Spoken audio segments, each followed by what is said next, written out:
we heard hearing gurgling out of the toilet.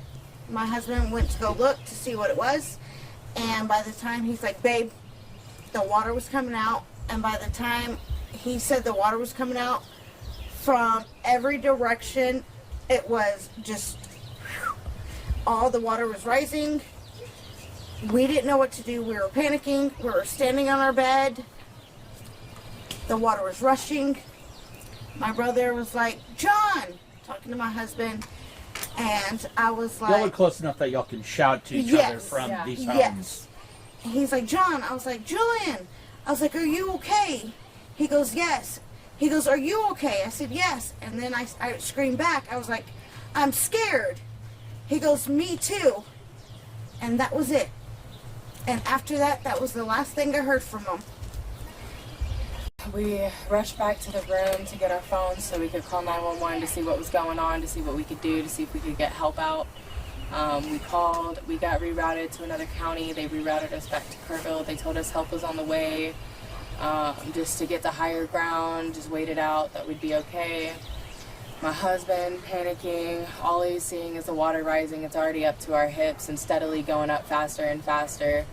And so he goes and he tries to break the window open with his fist, and it sliced his main artery in his arm, almost cut his arm clean off. Couldn't get out the front door, we couldn't get out in the windows. The water was already up almost to the windows. We didn't know where we were going to go. I had the kids up on the bed so that they weren't close to the water. How many kids were two kids and your mother-in-law?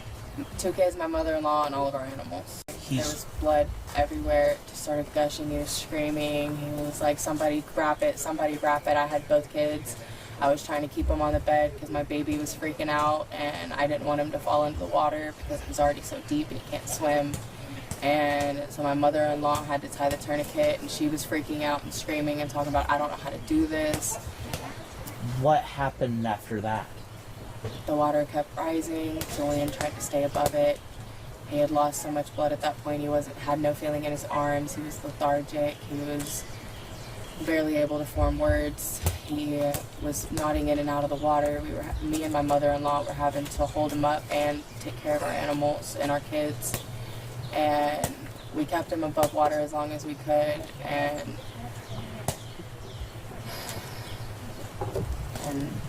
he looked at us. He said, I'm sorry. I'm not going to make it. I love y'all. And within minutes, he was gone. His heartbeat stopped. We checked for a pulse. We slapped him. Nothing. He was gone. How did y'all get out? The water levels eventually started to lower. Well after, we called 911 6 different times, got hung up on, told people were on the way. We'd seen a lifeboat at like 7:30.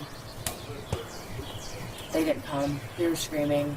They put a black tag up. Julian just cut his arm open. He's dying. And then, like, it just cut off. So I call him back. I was like, so how's Julian? She's like, we had to let him go. I was like, why'd y'all let him go? She's like, we need to save ourselves. Had to save the kids. And I was mad at first. But at the end of the day, my brother wouldn't have done it or have wanted it any other way. Because he cherished those kids with his life. He was a stay-at-home dad. He wanted every waking moment with those kids. And for him to do such a selfless thing and not worry about him and worry about his 2 kids, his fiance and his mother. He didn't die in vain. And that's not ever going to stop us from remembering him. We didn't know if we were going to make it. We all thought we were going to die that day. This morning. Yeah, I literally had to call my 3 kids and call them at 5:30 in the morning because I was on top of a bed and I was touching the roof. That's how far the water was. And it was above my head. So I'm 4'7", and it was above my head. So I was on top of the bed and I called my kids and I said, I love y'all. At if I don't see y'all tomorrow, I love y'all. My kids were trapped between a mattress and the roof for 90% of it just to keep them alive. I tried to put them in a tote at one point and it took on too much water. We got trapped on one side of the bedroom that was at the lower point because the trailer had already been ripped in half.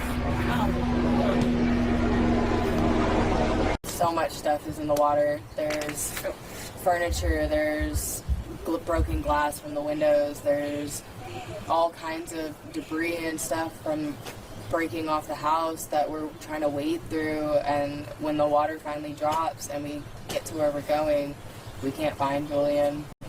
All we're worried about is getting the kids to higher ground. My neighbor walked out from his house, got to us, helped me get the kids out, helped us get them up to dry land, and helped me go and get them out of their house because they were trapped. We were trapped. We couldn't get out front door. We couldn't get out the window because when it was raining, our car got taken too in the flood. And their house, so where they were at, where my brother passed away at, that little area hit where my bedroom was, where mine and my husband, we were sleeping. So we were trapped. We couldn't get out of the front door of our bedroom. We couldn't get out of, like, the windows. We were trapped for, like, dear life. So I really thought we were going to pass away. We finally had to literally pick up our refrigerator and move it just to get to the back door, just for us to get out. And we still didn't know if the electricity was on or not to touch the water. And we searched the other two trailers that were at the back closest to the water, tried to look for any survivors. We didn't find any survivors. We didn't hear anything. We looked as thoroughly as we could without risking ourselves.